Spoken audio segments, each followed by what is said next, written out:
Shalom, salam sejahtera. Assalamualaikum warahmatullahi wabarakatuh. Om Swastiastu, Namo Buddhaya, salam kebajikan. Perkenalkan, nama saya Gracelia Herlinca Makagansa dengan NIM 19142010016, mahasiswa keperawatan semester 5 dari Universitas Pembangunan Indonesia Manado. Pada kali ini saya akan menjelaskan tentang paten ductus arteriosus. Paten ductus arteriosus atau PDA merupakan salah satu penyakit jantung bawaan yang sering dijumpai pada anak, yang disebabkan oleh kegagalan penutupan secara fisiologis dari ductus arteriosus setelah lahir. Kini kita akan mengetahui apa saja penyebab dari paten ductus arteriosus.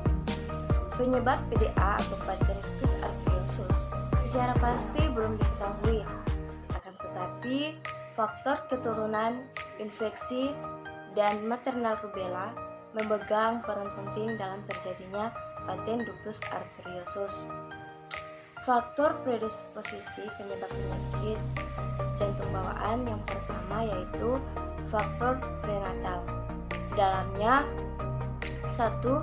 Ibu menderita penyakit infeksi atau rubella semasa trimester, ibu alkoholisme dan merokok, ibu melebihi umur dari 40 tahun, ibu menderita penyakit diabetes mellitus yang memerlukan insulin, ibu meminum obat-obatan penenang atau jamu. Yang kedua yaitu faktor genetik. Anak yang baru lahir sebelumnya menderita penyakit jantung bawaan. Ayah atau ibu menderita penyakit jantung bawaan, kelainan kromosom seperti sindrom Down, dan lahir dengan kelainan penyakit bawaan. Klasifikasi paten ductus arteriosus terbagi dari dua, yaitu yang pertama paten ductus arteriosus asimptomatik. Jika paten ductus arteriosus sangat kecil, maka darah yang melewati paten ductus arteriosus sangat sedikit.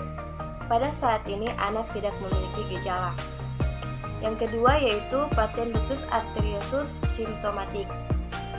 Jika paten ductus arteriosus besar, maka darah dalam jumlah yang besar akan membanjiri paru-paru dan anak akan menunjukkan gejala.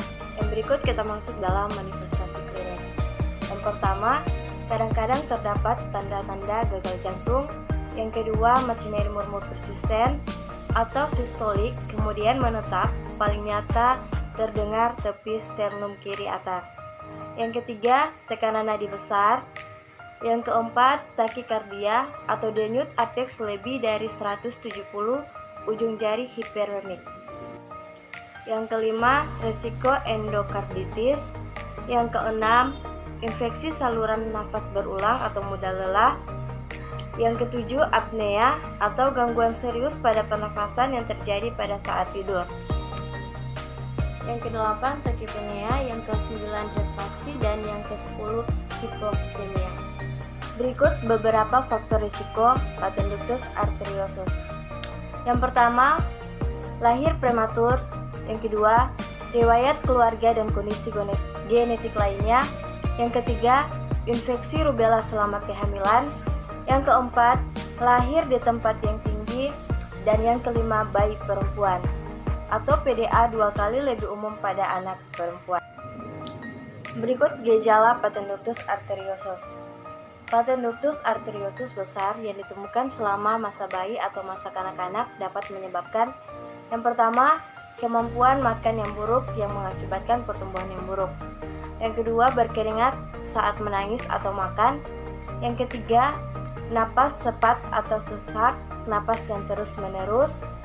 Yang keempat, mudah lelah. Dan yang kelima, denyut jantung cepat. Komplikasi paten ductus arteriosus. Paten ductus arteriosus yang kecil mungkin tidak akan menyebabkan komplikasi. Namun, bila paten ductus arteriosus yang terjadi cukup besar dan tidak diobati, maka dapat mengakibatkan komplikasi sebagai berikut. Tekanan darah tinggi di paru-paru atau hipertensi paru, gagal jantung, dan infeksi jantung atau endokarditis. Nah, bagaimana cara mencegah Patenductus arteriosus?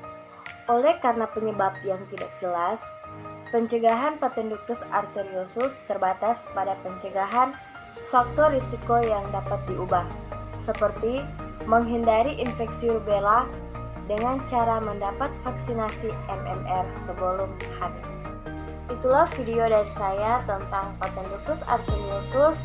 Semoga dapat bermanfaat bagi teman-teman atau saudara-saudara yang menonton. Terima kasih. Nah, bagi kalian yang mau melanjutkan studi di perguruan yang tinggi, mari juga bergabung bersama kami di Universitas Pembangunan Indonesia Manado.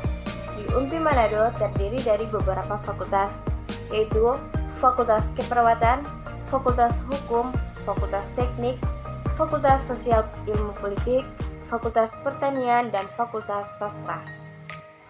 Universitas Pembangunan Indonesia Manado terletak pada Jalan Walter Monginsidi 6 nomor 129, Bahu Lingkungan 2, Kota Manado, Sulawesi Utara.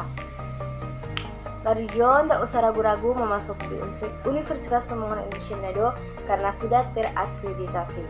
Terima kasih.